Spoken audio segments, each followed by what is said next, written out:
You're going mystical on me. Like, basically, we start A this little way. bit. When you were 10 years old, did you ever Yeah. look in the mirror? Yeah. Okay, you didn't look like you look now. Okay, No. you look small, you look different. But wasn't it you looking? It's you. Like, Yeah. that consciousness is there all the time. It's just aware of different egos. It's aware of different likes and dislikes and personalities.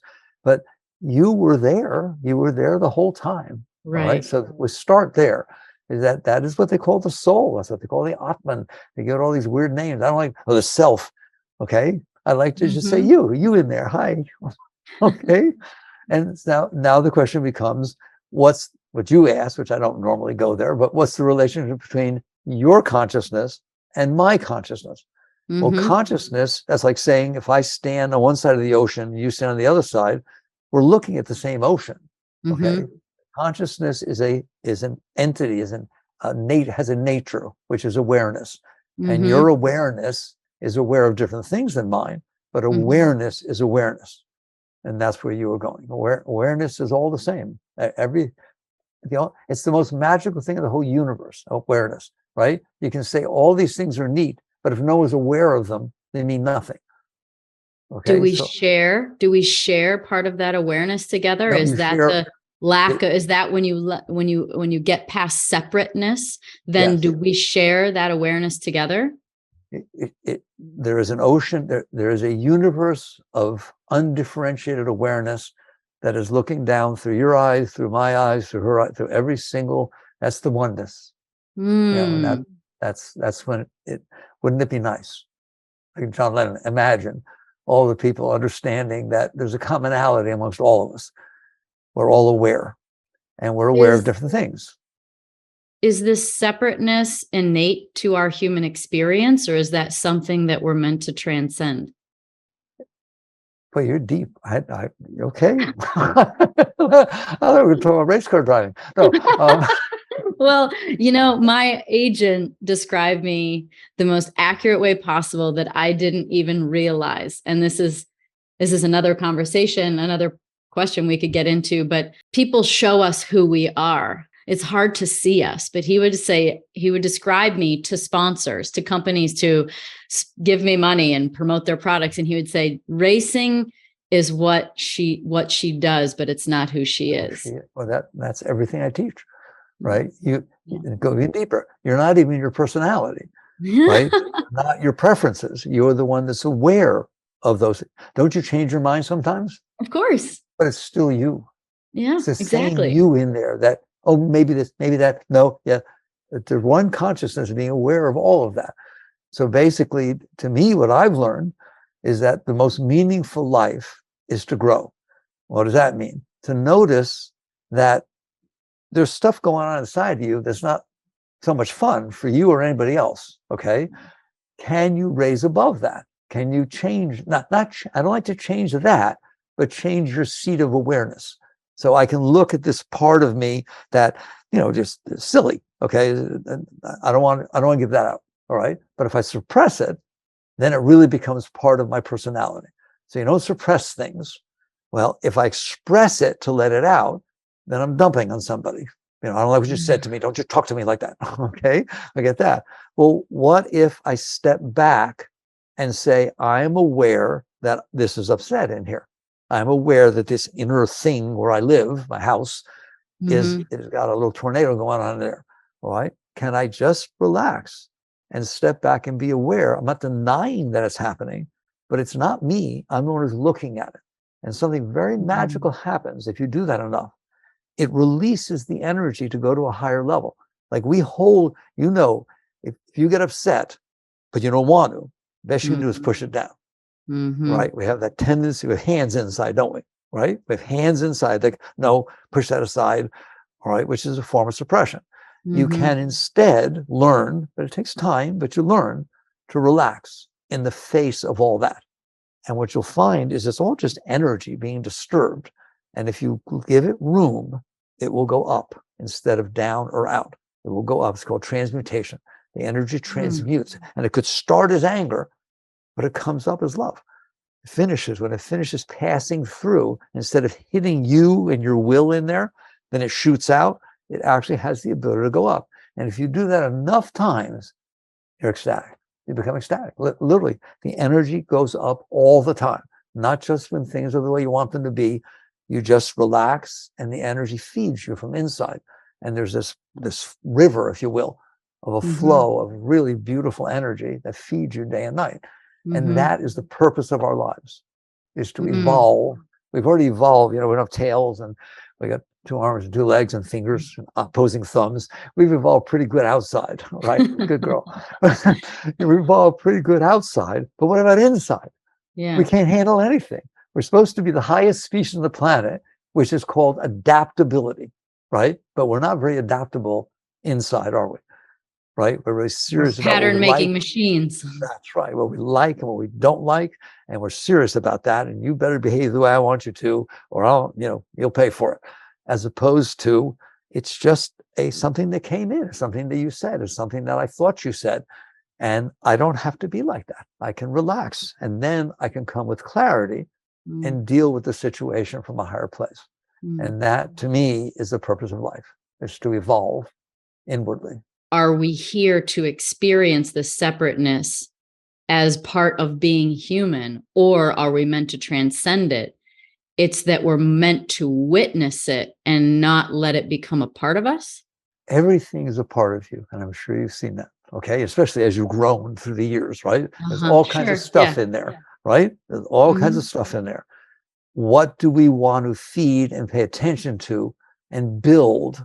Okay, as we're growing. So the first thing you do is you look at your person. Well, first thing you do is you look at your body.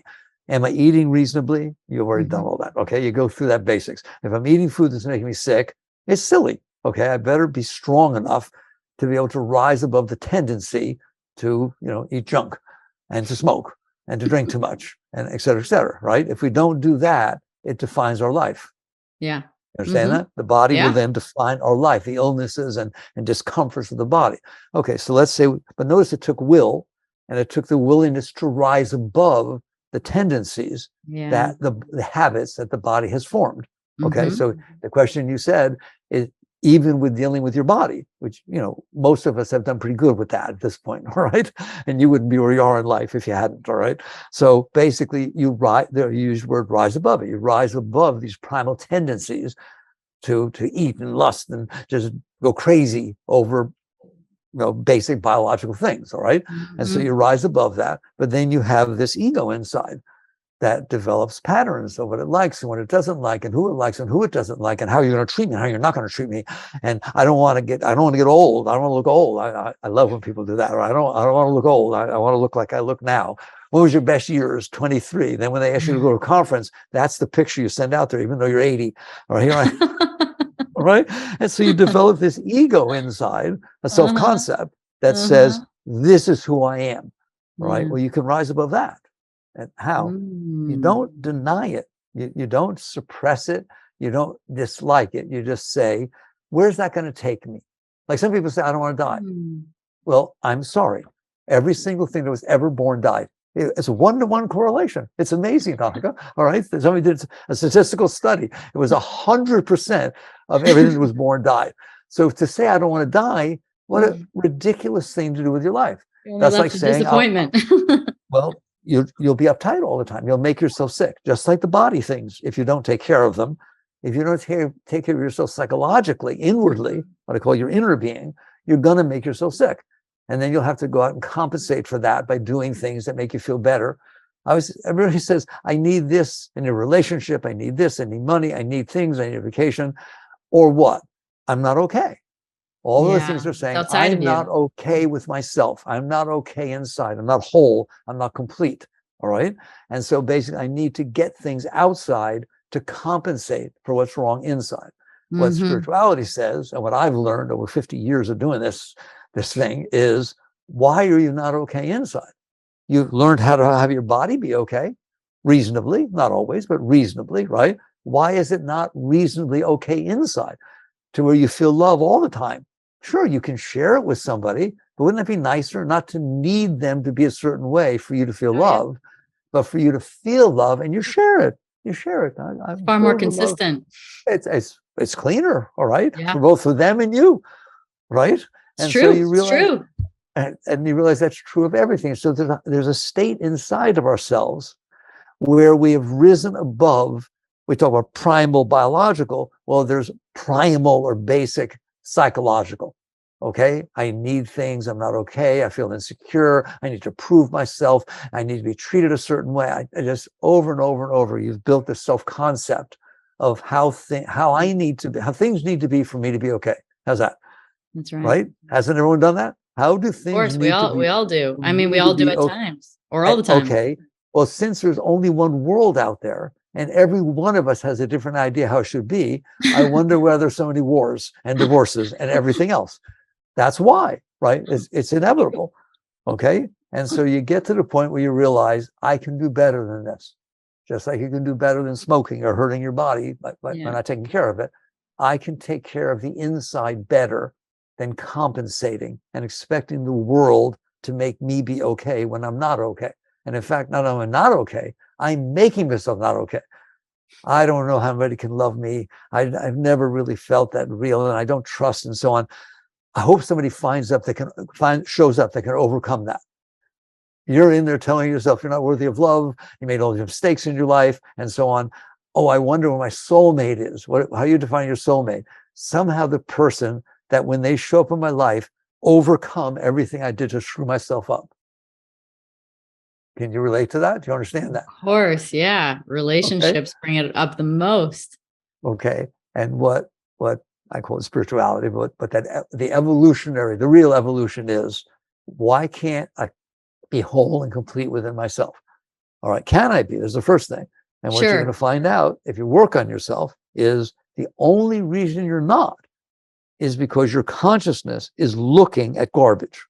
It's looking at insecurity, it's looking at jealousy, it's looking at need, it's looking at preference, it's looking at desire, it's looking at fear, isn't it?